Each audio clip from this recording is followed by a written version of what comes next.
Hello, and welcome to my presentation about the theory of everything. I'm sure either by me talking about it in class or my introduction, you were thinking, Jack, what is the theory of everything? The answer is in the name. The theory of everything is a hypothetical framework that would explain the physics of the entire universe in one equation.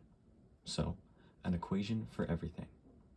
Finding this equation is the ultimate goal of physics, but don't worry, finding the theory of everything doesn't put an end to physics. It'll only give us more to study. More on that later. Now, we aren't quite there yet, but we do have some progress towards finding the theory of everything. Before I continue, I'm already sick of saying the theory of everything, so I'm going to use its acronym TOE from here on out. To create a successful TOE, we have to unite the two main legs of modern physics, the Standard Model and gravity. Physicists have yet to find a way to calculate quantum gravity, which would be the uniting of these two legs. Doing this is near impossible, as to directly observe the effects of a graviton, gravitons being hypothetical packets of energy that represent the force of gravity, we would need a graviton detector so massive that it would collapse on itself and form a black hole. If that doesn't seem impossible enough for you, we also have to factor in 95% of everything in the universe that we know nothing about. This is dark matter and dark energy. We haven't a clue what it is or how we measure it. Maybe Alex can give us an answer in his presentation. Anyways, that's the TOE. I'm going to be going into much more detail later, but those are the basics. Next up, I'll tell you about the absolute geniuses who came up and have worked on this amazing theory. The first person I'll be talking about is Albert Einstein, the creator of general relativity, the atomic bomb, and more importantly, the TOE. Albert Einstein developed the theory of general relativity, which explains the force of gravity. After he developed the theory, physicists began looking at it with respect to quantum mechanics and realized the problems with quantum gravity. Thus began the search for a TOE. Next up, with some of the most influential research done towards the TOE is Stephen Hawking. I'm going to be brief with his contributions as they deal with black holes and get extremely complicated. Black holes are the key to a TOE. Figuring out black holes means we can figure out quantum gravity, which means we can pretty much get our TOE. Hawking did an immense amount of work on black holes, developing Hawking radiation, which created paradoxes due to quantum gravity. Later on, with the help of Jacob Bekenstein, he created the Bekenstein-Hawking entropy equation. This equation is complex, and as much as I want to talk about it, I don't have to, because I don't need to tell you what it is, you just need to know what it's made of. The Bekenstein-Hawking equation links Newton's constant, g, Planck's constant, which is quantum, and the Boltzmann constant, which is thermodynamics. This means that we can take equations from different parts of physics, mash them together, and stuff still works, thus proving the potential for a TOE. I also have Peter Higgs on my list due to his creation of the Higgs field and the Higgs boson particle, which I'll get into in more detail later. All of these three scientists have been the keys to potentially finding a theory of everything.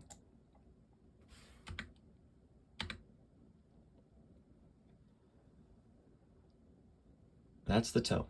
Now, if I didn't care about physics, I'd end my presentation now, because those are the basics. But I do care about physics, so let's get into some juicy details. The Standard Model makes up what we have so far in creating a TOE. That is why I feel it is necessary to show you what the Standard Model is in the detail that I'm about to do it. Knowing just how precisely we understand matter can go to show how well we can understand the universe once we have a TOE, and how much more we need to learn in order to get there. This is the Standard Model.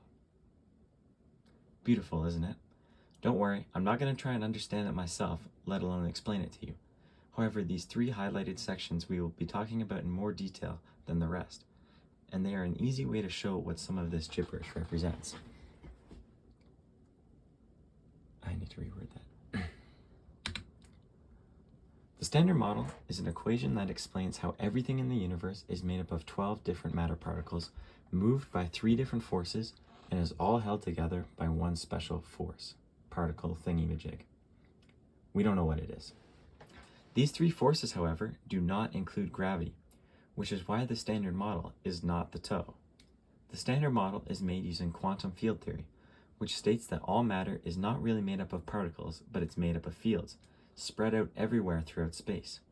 And it's the interactions and excitement of these fields that create the physical world in the form of particles. Pretty cool. Every one of these particles is either a fermion, which are matter particles, or a boson, which are force particles. The important thing to remember about these two is the Pauli exclusion principle, which states that two fermions cannot occupy the same space, which is why matter resists one another. Bosons, however, can, and some rewording needs to be done, but bosons can occupy the same space at the same time, and we see that when there are multiple forces acting on the same object. Everything we are made up of can be broken down into three types of fermions. The first type of fermion is very familiar to us. It is the electron.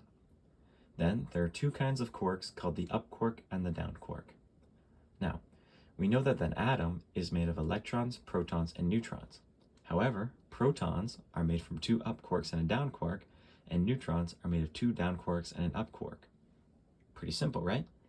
Now, the matter is unfortunately not that simple, for there's another type of matter called the neutrino. They are extremely light and can pass through anything.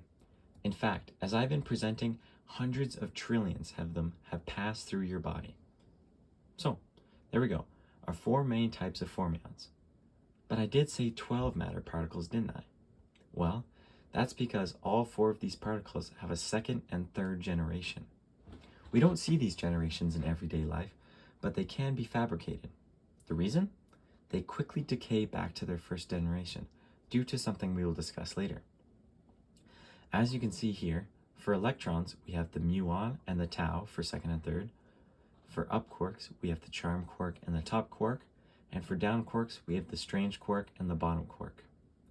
As for the neutrinos, and they got really original with these names, they called them the muon neutrino and the tau neutrino. Before we move on, an interesting fact is the Dirac equation, which I have right there, which was written to describe the electron in 1928. Since then, as we have discovered the other particles, we have found that this equation, or at least variants of it, work for all 12, once again bringing us back to the possibility of a toe. The force. Luke. All 12 of those matter particles are affected by forces. Without forces, the universe would be a boring standstill. How do these forces work, you ask? Well, fermions, our matter particles, exchange force particles called boson. This exchange causes the fermions to move, and we have our forces. Just for fun, we're going to start with the most complicated force, known as the weak force. The weak force acts only on subatomic particles and is the only force that works on neutrinos. This force is all about decay. It allows quarks to switch from an up quark to a down quark and the other way around.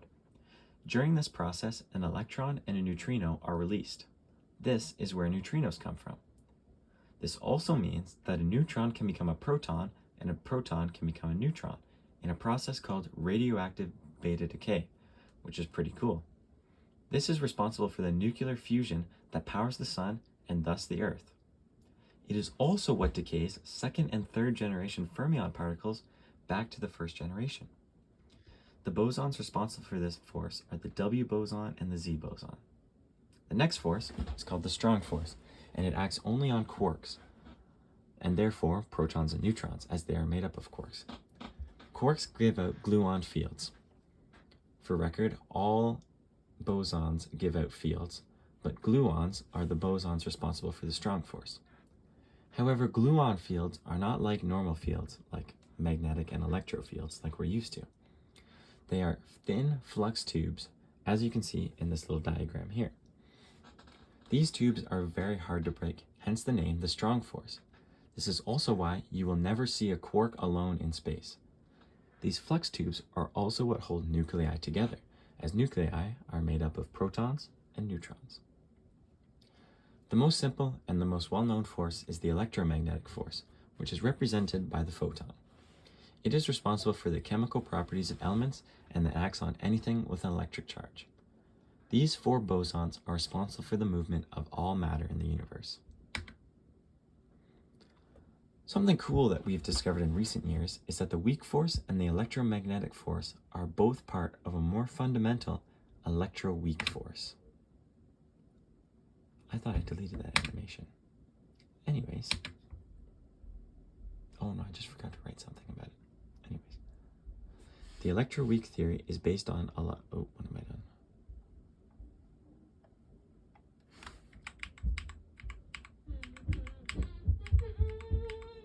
Henry, be quiet. Why? Because I'm presenting my presentation. Just to see how long it takes. The first is that the existence of 4 massless carrier particles. The electroweak force theory is based on a lot of assumptions.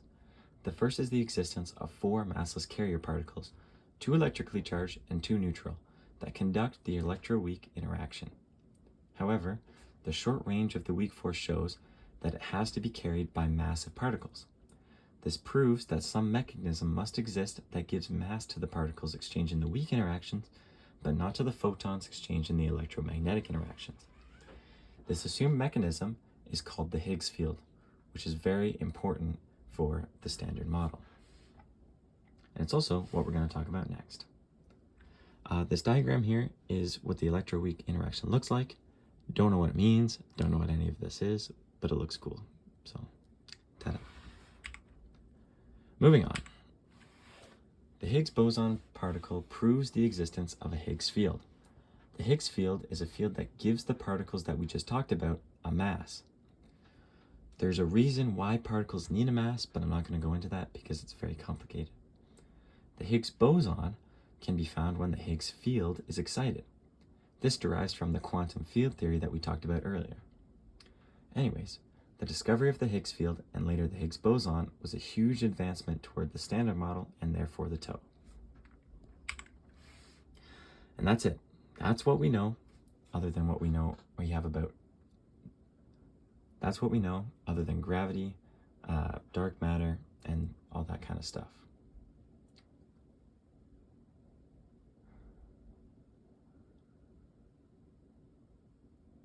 Lastly,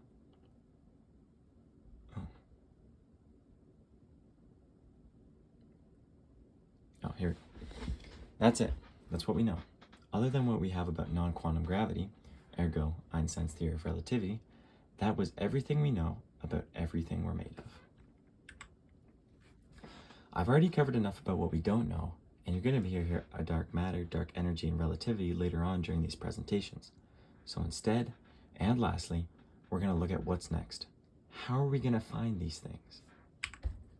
Well, we're going to do what scientists have done for centuries. Take old formulas and equations and replace them with new ones, as we discover more about the universe.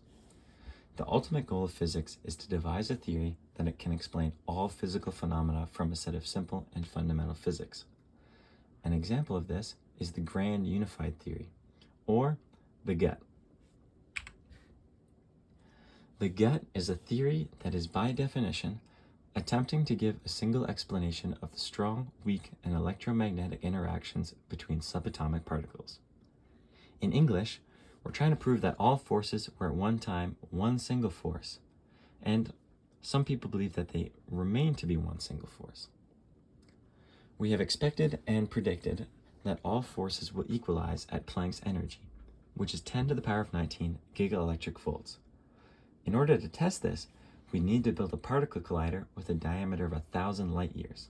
For context, the sun is 0.000001581 light years away, so that's a pretty darn big particle collider.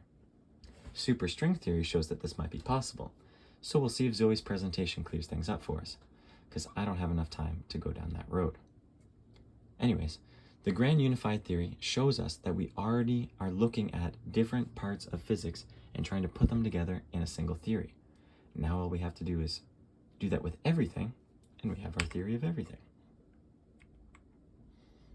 So, what is the theory of everything? Well, now we know what we have, and we know what we don't have. So once we can find a way to connect the two, we can unlock a new branch of science. The theory of everything would not give us all the answers. We'd first need to develop the computational power to simulate the vast amount of particles needed to predict anything fun. That's what we use formulas for, predictions. However, to predict things on a large scale like the human body, you would need to know the exact placement of all the atoms in the body, which at the moment is just not possible. This is just one example of the incredible things we could do with a theory of everything. And that's it. That's the theory of everything, the beginning of the long journey to be able to study everything and anything we want. And that's my presentation. Thanks for listening.